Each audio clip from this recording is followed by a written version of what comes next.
2024 के चुनाव से ठीक पहले उड़ीसा के सबसे पावरफुल आईएएस ऑफिसर ने ले लिया वीआरएस। क्या विरासत सौंपने वाले हैं नवीन पटनायक? उड़ीसा की राजनीति में जितना दबदबा सीएम नवीन पटनायक का माना जाता है, उतना ही आईएएस ऑफिसर वीके पांड्या का माना जाता था। पांड्यन सिविल सर्विसेज क्वालिफाई करके आईएएस बने 23 साल पहले यानी सन 2000 में, और नवीन पटनायक भी उसी समय उड़ीसा के सीएम बने और तब से वही सीएम बने हुए हैं। 5 टर्म हो चुके हैं और छठे टर्म के लिए नवीन बाबू कॉन्फिडेंट हैं। वी कार्तिकेयन पांड्यन उड़ीसा कैडर के आईएएस ऑफिसर बने थे। जब आईएएस बने तब भी सीएम नवीन पटनायक थे।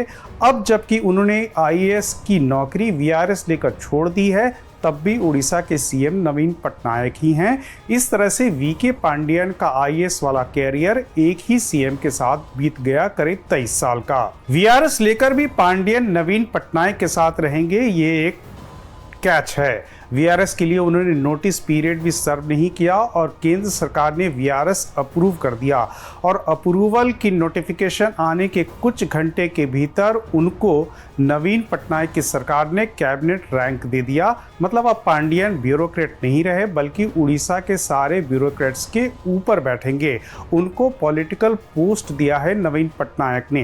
क्यों दिया है, ये समझने की कोशिश करते हैं। नए रोल में वीके पांड्यन को कैबिनेट मंत्री के दर्जे के साथ 5T और नवीन ओडिशा प्रोजेक्ट का चेयरमैन बनाया गया है। वो सीधे सीएम को रिपोर्ट करेंगे। चर्चा तेज है कि सरकारी नौकरी से फ्री होने के बाद पांड्यन चुनाव लड़ सकते हैं। सरकार चलाने और बीजेटी के चुनाव लड़ने तक उनकी दखल बढ़ेगी, पहले भी थी और अब और बढ़ सकती है। नवीन पटनायक के पॉलिटिकल गेस्ट अमित शाह हों या नीतीश कुमार हों, पांड्यन अक्सर उन मीटिंग्स में मौजूद होते रहे हैं। 77 साल के हो चुके हैं नवीन पटनायक और उनकी तबीयत आजकल ठीक नहीं रहती। इसलिए अब ये सवाल उठ रहे हैं कि वो पांड्यन को किस रोल के लिए तैयार कर रहे हैं। आईएएस बनने के बाद पांड्यन की कालाहांडी जिले में सब कलेक्टर के पोस्ट पर पोस्टिंग हुई थी। फिर वो मयूरभंज और गंजम जिलों के कलेक्टर रहे, जो नवीन पटनायक का होम डिस्ट्रिक्ट है। 2011 तक नवीन पटनायक ने उनकी पोस्टिंग अपने सीएम ऑफिस में करा दी, अपना प्राइवेट सेक्रेटरी बना लिया, और तब से साए की तरह पांड्यन नवीन पटनायक के साथ हैं। उड़ीसा में सरकार का चेहरा नवीन पटनायक हैं और सरकार चलाने वाले यानी शासन का चेहरा वीके पांड्यन हैं, और इसकी बहुत चर्चा होती है। उड़ीसा में पांड्यन के बिना कुछ नहीं चलता, और जो पांड्यन के खिलाफ आवाज़ उठाते हैं उनकी भी खैर नहीं होती। नवीन पटनायक को पांड्यन के खिलाफ कुछ भी सुनना बर्दाश्त नहीं। हाल में उन्होंने बीजेटी के 2 विधायकों को सस्पेंड किया था।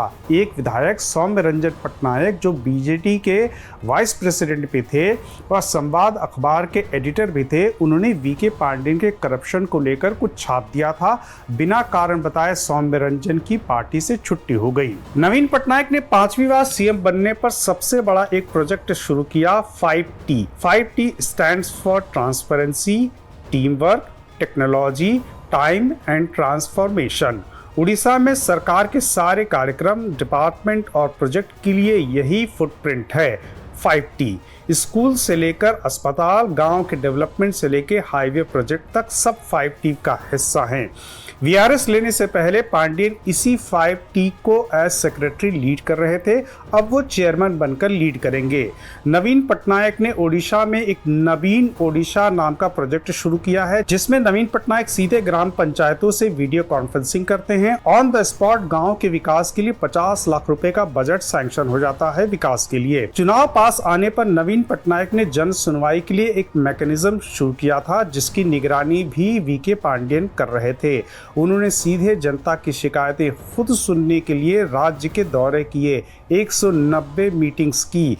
ऐसी ही एक सुनवाई अगस्त में पुरी में हुई और हंगामा मच गया, जब पुरी में सरकार से नाराज जनता की भीड़ में से किसी ने पांड्यन पर काली फेंक दी।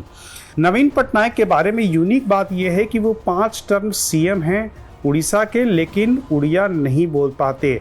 पांड्यन साहब जो हैं वो तमिलनाडु के हैं, उड़ीसा उनका आईएएस कैडर है इसलिए उड़ीसा आए, लेकिन वो धड़ल्ले से उड़िया बोलते हैं। इससे पता चलता है कि प्रशासन शासन पर उनकी कितनी पकड़ हो चुकी है। उनकी पत्नी सुजाता पांड्यन उड़ीसा की हैं और वो भी आईएएस ऑफिसर हैं और फिलहाल मोदी सरकार के मिशन शक्ति डिपार्टमेंट में पोस्टेड हैं। पांडियन के रिटायर होने या उनके एलिवेशन पर उड़ीसा में कोई बहुत ज्यादा लोग हैरान या परेशान नहीं हैं, क्योंकि ये एक ऑब्वियस लग रहा था। नवीन पटनायक के विरोधी पहले से व्यंग करते थे कि पांडियन को रिजाइन करके बीजेडी ज्वाइन कर लेनी चाहिए। पांडियन के दौरों के खिलाफ बीजेपी और कांग्रेस पहले से आक्रामक रही है। सरकारी प्लेन से उनके ऑफिशियल टूर पर 500 करोड़ खर्च करने का आरोप लगा।